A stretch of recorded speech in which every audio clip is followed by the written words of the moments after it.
करते हैं। तो देखिए फ्रेंड्स, क्वेश्चन नंबर 51 से जो है साइंस का प्रश्न स्टार्ट हो रहा है। पढ़िएगा प्रश्न कि हीरे की चमक का कारण क्या है। फ्रेंड्स, वीडियो को पहले लाइक कर दीजिएगा। तो देखिए राइट आंसर इसका हो जाएगा ऑप्शन नंबर डी, प्रकाश के पूर्ण आंतरिक परावर्तन के कारण। थोड़ा सा यह प्रश्न सिंपल प्रश्न पूछा गया है। प्रकाश के पूर्ण आंतरिक परावर्तन के कुछ और भी एग्जाम्पल्स ध्यान रखेंगे, जैसे कि कांच का चटका हुआ भाग, जो कांच का जो भाग टूटा हुआ कांच होता है ना, चटका हुआ भाग, वो जो चमकता है वो इसी के कारण चमकता है। ऑप्टिकल फाइबर जो है ये पूर्ण आंतरिक परावर्तन के सिद्धांत पर वर्क करता है।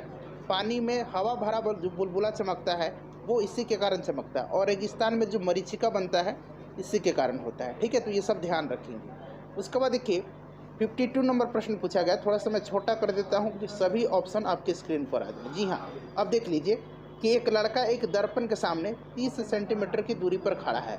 वह अपना सीधा प्रतिबिंब देखता है जिसकी ऊंचाई उसकी वास्तविक ऊंचाई का 1/5 है। वह कौन सा दर्पण प्रयोग करता है, अब बताइए। तो यहाँ पर देखिएगा, यहाँ पर पूछा गया है कि अपना सीधा प्रतिबिंब बनता है, इस बात को ध्यान रखेंगे। और छोटा बन रहा है, तो देखिए उत्तल दर्पण में किसी वस्तु का जो प्रतिबिंब बनता है वह छोटा, सीधा एवं आभासी बनता है। तो यहाँ पर देखिए छोटा भी बन रहा है और सीधा भी बन रहा है, क्योंकि 1/5 भाग बन रहा है। तो कौन सा दर्पण हो जाएगा, उत्तल दर्पण हो जाएगा। आई होप कि अब आपको समझ में आ गया होगा। चलिए उसके बाद नेक्स्ट क्वेश्चन कर लेंगे।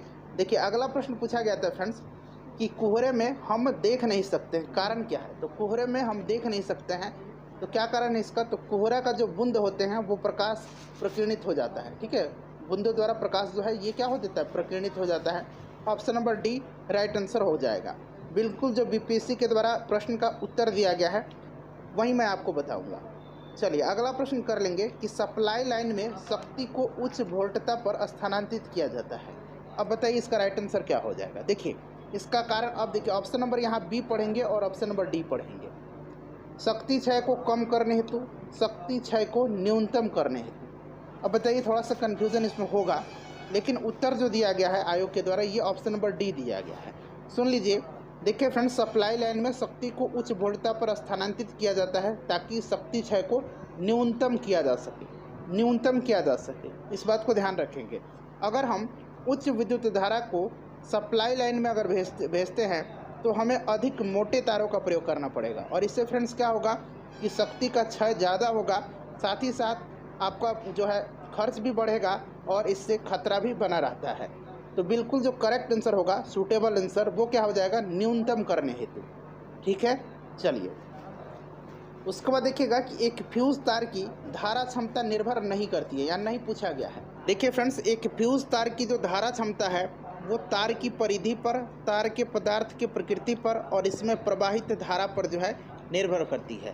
तार की लंबाई पर धारा क्षमता निर्भर नहीं करती है। यही जो है उत्तर आयोग के द्वारा दिया गया है। ठीक है, ध्यान रखेंगे। और देखिए फ्यूज तार हमेशा लाइव वायर में जोड़ा जाता है। फ्यूज तार जो होता है यह शीशा और टीन के मिश्र धातु का मिलकर के बना होता है। और फ्रेंड्स देखिए आजकल जो है फ्यूज की जगह पर MCB का यूज़ किया जा रहा है, मैनिएचर सर्किट ब्रेकर का। तो ये सब ध्यान रखेंगे आप। चलिए आगे बढ़ते हैं, नेक्स्ट क्वेश्चन कर लेंगे कि तापमान बढ़ाने पर धातु की वैद्युत चालकता घटती है क्योंकि। तो वैद्युत चालकता क्यों घटती है, तो देखिए ये घटती है, देखिए तापमान बढ़ने से इलेक्ट्रॉनों की ऊर्जा बढ़ती है, इसीलिए इसकी चालकता घटती है, यानी कि प्रतिरोधकता क्या होता है, बढ़ता है। ठीक है, तो ऑप्शन नंबर ए इसका राइट आंसर हो जाएगा। चलिए नेक्स्ट क्वेश्चन कर लेंगे, और जस्ट इसके ऑपोजिट जो होता है ये आपका उपधातु में हो जाता है, यानी कि सेमीकंडक्टर में हो जाता है। नेक्स्ट क्वेश्चन है हमारा कि सभी चुंबकीय पदार्थ अपने चुंबकीय गुण खो देते हैं जब। तो देखिए जब उनको गर्म किया जाता है, तब जब उनको गर्म किया जाता है, देखिए क्यूरी तापमान बिंदु के ऊपर गर्म किया जाता है तो जितने भी लौह चुंबकीय पदार्थ हैं वो अनुचुंबकीय बन जाते हैं। ठीक है, तो option number D right answer हो जाएगा। उसके बाद देखिएगा नेक्स्ट क्वेश्चन कि तप्त तार एमीटर का प्रयोग निम्न में से किसके मापन के लिए किया जाता है। देखिए ऑप्शन नंबर ई तो आपको पता ही है, ये ढक जा रहा है तो कोई बात नहीं है। ठीक है, देखिए तप्त तार एमीटर का प्रयोग जो है किसके मापन में किया जाता है। तो एमीटर का तो वैसे ही धारा के मापन में किया जाता है, ये तो आपको पता है, लेकिन तप्त तार यहाँ पर लिखा गया है तो ये आपका AC और DC दोनों में होता है। ऑप्शन नंबर इसका डी हो जाएगा राइट आंसर, AC और DC दोनों में। उसके बाद देखिए एलडीसी वाला जो हम लोगों ने साइंस का पेपर कवर किया है ना, उसको भी आप लोग देख लीजिएगा, लिंक डिस्क्रिप्शन में मिलेगा। बिहार स्पेशल वाला तो ज़रूर इसका देख के जाइएगा। देखिए फोटोन है, फोटोन क्या है ये अब आप समझने वाली बात है। तो देखिए फ्रेंड्स, सन 1905 में आइंस्टीन ने इस तथ्य का उद्घाटन किया कि प्रकाश भी क्वांटाइज्ड होता है। प्रकाश छोटे छोटे ऊर्जा समूहों में आता है जिसे कि क्वांटा कहा जाता है। प्रकाश के ऊर्जा समूह यानी कि क्वांटाइज्ड ऊर्जा की परिकल्पना जो है इसी के कण होने के प्रमाण से प्राप्त होता है। प्रकाश के इन कणों को फोटोन कहा गया है। क्या कहा गया? फोटोन कहा गया है। तो वही पूछा गया है। तो प्रकाश ऊर्जा का एक क्वांटा, ऑप्शन नंबर ए इसका राइट आंसर हो जाएगा। चलिए आगे बढ़ते हैं, नेक्स्ट क्वेश्चन कर लेंगे, क्वेश्चन नंबर 60। देखिए क्वेश्चन नंबर 60 है कि रेडियो सक्रियता दर्शाने वाला हल्का तत्व कौन सा है। तो इसमें से फ्रेंड्स कौन सा हल्का तत्व है? तो ये आपका हो जाएगा ट्राइटियम। ट्राइटियम जो है यह हाइड्रोजन का समस्थानिक है। ध्यान रखेंगे, यह रेडियो सक्रियता प्रदर्शित करता है, ट्राइटियम।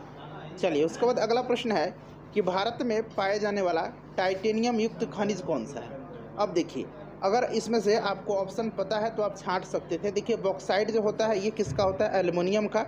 डोलोमाइट मैग्नीशियम का, और कॉपर का होता है कैल्कोपायराइट। ठीक है, तो ये हो जाएगा ilmenite. Option number D right answer हो जाएगा इल्मेनाइट। क्लियर, ध्यान रखेंगे। एक और जो है ये आपका टाइटेनियम का मुख्य खनिज है, उसका नाम याद रखेंगे। इल्मेनाइट के अलावा भी उसका नाम है रूटाइल। ठीक है, क्या नाम है? रूटाइल नाम है, याद रखेंगे। चलिए उसके बाद देख लीजिएगा कि किस एंजाइम की उपस्थिति में ग्लूकोज या फ्रुक्टोज C2H5OH में परिवर्तित हो जाता है। देखिए कल ही मैंने इस क्वेश्चन को कराया था, एलडीसी के पेपर में सेम प्रश्न पूछा गया था, सेम हूबहू यही प्रश्न पूछा गया था। प्रश्न का भाषा क्या था मैं आपको पढ़ करके सुना देता हूँ कि कौन सा एंजाइम ग्लूकोज को एथिल अल्कोहल में परिवर्तित कर देता है। अब देखिए यहाँ पर एथिल अल्कोहल का फॉर्मूला सिर्फ लिख दिया गया। ठीक है, तो ये आपका कौन सा हो जाएगा बताइए फ्रेंड्स? तो देखिए ये आपका हो जाएगा जाइमेज। कौन सा हो जाएगा? जाइमेज हो जाएगा, ध्यान रखेंगे। चलिए देखिए प्रश्न पूछ लिया गया, 2-3 प्रश्न पूछे गए हैं इस पेपर से, एलडीसी के पेपर में। उसके बाद देखिएगा कि जेलेटिन का बहुधा उपयोग आइसक्रीम बनाने में क्यों किया जाता है। तो देखिए इसका इस्तेमाल इसलिए किया जाता है कि कोलाइडो को यह स्थायी करने में और क्रिस्टल बनाने में रोकता है। तो ऑप्शन नंबर इसका बी जो होगा राइट आंसर हो जाएगा। अगला प्रश्न देखिए कि निम्न में से कौन सा एक कोलाइड नहीं है। इसमें से पूछा गया कि कोलाइड नहीं। तो देखिए दूध, रक्त और फ्रेंड्स मक्खन, ये कोलाइड है। घी जो है ये कोलाइड नहीं है। बटर भी कोलाइड होता है। ठीक है, मक्खन यहाँ पर दिया गया है, तो ये कोलाइड नहीं है। ठीक है, ऑप्शन नंबर सी हो जाएगा इसका करेक्ट आंसर। चलिए उसके बाद देखिएगा कि 2 रंगहीन गैसों को मिश्रित करने पर गहरे भूरे रंग की गैस बनती है। ये गैस कौन सी है बताइएगा? तो देखिए फ्रेंड्स ये जो गैस है वो आपका गैस है कौन सा? तो देखिए ये आपका गैस है जो कि भूरे रंग की, गहरे भूरे रंग की गैस है, ये है आपका NO2। ठीक है, अब देखिए अब ये किसको मिलाने पर, तो 2 रंगहीन गैस कौन कौन सा है? NO जो है ये भी रंगीन है, इसका नाम क्या है? नाइट्रिक ऑक्साइड है, और ये ऑक्सीजन है, यानी कि NO+O2। ये क्या बना देगा? ये आपका बना देगा NO2, जो कि फ्रेंड्स क्या है? गहरे भूरे रंग का है। इसको हम लोग फ्रेंड्स इक्वेशन को संतुलित कर लेंगे तो यहाँ पर भी आपका 2 आ जाएगा। ठीक है, ध्यान रखेंगे, ऑप्शन नंबर इसका सी हो जाएगा करेक्ट आंसर। उसके बाद अगला प्रश्न है हमारा 66 नंबर। देखिए कि निम्न में से किसका क्वथनांक सबसे अधिक होता है। तो इसमें सबसे अधिक क्वथनांक पूछा गया है, तो वो आपका हो जाएगा H2O का। ठीक है, ध्यान रखेंगे H2O का होता है सबसे ज़्यादा। H2O क्या है? जल है। उसके बाद नेक्स्ट क्वेश्चन देखिए, कीटाणुनाशक गैमैक्सिन। अब गैमैक्सिन का फॉर्मूला आप याद रखेंगे C6H6Cl6। ठीक है, ये गैमैक्सिन है, निम्न में से किस पर आधारित है? तो ये आधारित है आपका benzene hexa chloride. Option number इसका बी हो जाएगा राइट आंसर। चलिए उसके बाद नेक्स्ट क्वेश्चन देख लेंगे कि कौन सा यौगिक विंटर ग्रीन तेल कहलाता है। विंटर ग्रीन तेल जो है ये कौन सा कहलाता है?